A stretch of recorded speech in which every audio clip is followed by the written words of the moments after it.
Yves Cornière aveva appena 6 anni quando iniziò a comporre i suoi primi pezzi.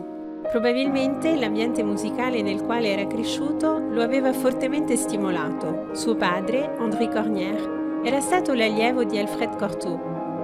Era organista della chiesa Saint-Lambert de Vaugirard nel 15° quartiere di Parigi e sua madre, Simone Tissier, era pianista. Insieme avevano fondato una piccola scuola di musica in Rue de l'Abbé Groult, nell'appartamento di famiglia, dove insegnavano pianoforte, solfeggio e armonia. Da piccoli, Yves e le sue sorelle giocavano nel parco della chiesa Saint-Lambert mentre aspettavano il loro padre che andava a suonare l'organo. Molto presto André li inizia la musica. Esige che lo accompagnino alla tribuna dell'organo per girare le pagine dello spartito mentre lui suona, un compito che gli abitua velocemente a leggere la musica. Nella famiglia Cornière tutti suonano il piano. Nel 1950, quando la famiglia acquista un pianoforte a coda Pleyel, è un grande avvenimento. Oltre alla musica, dai Cornière si pratica anche la danza. Anne, la sorella minore di Yves, entra al Conservatorio di Parigi e all'età di 19 anni sposa il compositore Michel Sandres, con il quale forma un duo di danza e musica contemporanea. Mentre André sogna per suo figlio una brillante carriera di interprete, Yves preferisce comporre la musica. Nel 1955 entra al Conservatorio Nazionale di Parigi nella classe della compositrice Jeanne Leleu. Un passaggio che lo segnerà profondamente nella sua estetica musicale. Jeanne è la prima donna ad avere avuto il Prix de Rome e Yves seguirà i suoi passi. Prosegue gli studi nella classe del compositore Tony Aubin, si perfeziona anche nella direzione d'orchestra con Manuel Rosenthal. Malgrado le reticenze dei suoi professori, nel 1963 tenta il concorso del Prix de Rome. Chiuso con altri 6 candidati nel castello di Fontainebleau, orchestra in 6 settimane un poema lirico di Robert Desnos, Les hommes sur la terre. Con suo grande stupore vince il concorso alla prima prova, cosa mai accaduta nei 50 anni precedenti, con una cantata di cui l'orchestrazione è ispirata a Ravel.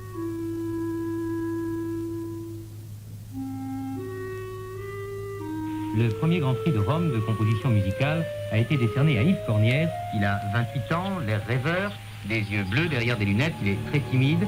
Yves Cornière, vous vous situez dans quelle zone de compositeur? Parmi, les non figuratifs ou les figuratifs? Plutôt dans les figuratifs, dans le sens classique, de l'école française.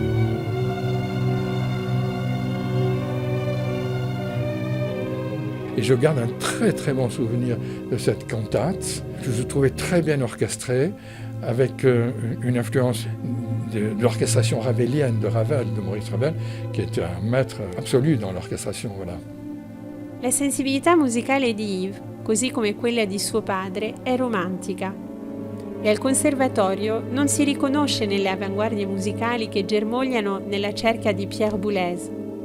Una volta ottenuto il premio, che prevede di diventare ospite della Villa Medici per 3 anni, Yves parte per Roma. Gli viene assegnata la stanza dove ha alloggiato Debussy. Poco dopo il suo arrivo, si rende ad un vernissage dove incontra Magdalena Nedelcheva, che diventerà la compagna della sua vita.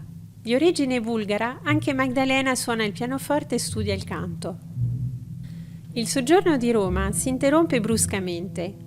Yves è indignato dal comportamento del direttore di Villa Medici che, secondo lui, organizzava concerti all'interno della villa per certi compositori a scapito di altri. Scrive una lettera aperta al ministro della cultura francese.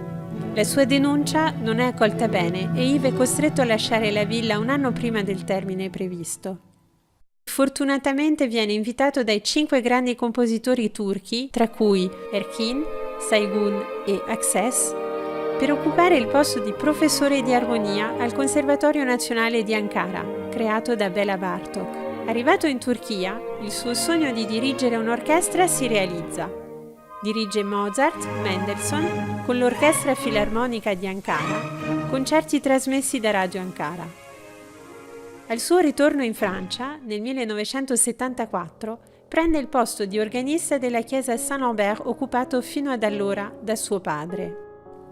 Col tempo sente sempre più forte l'esigenza di comporre e decide di consacrarsi alla scrittura.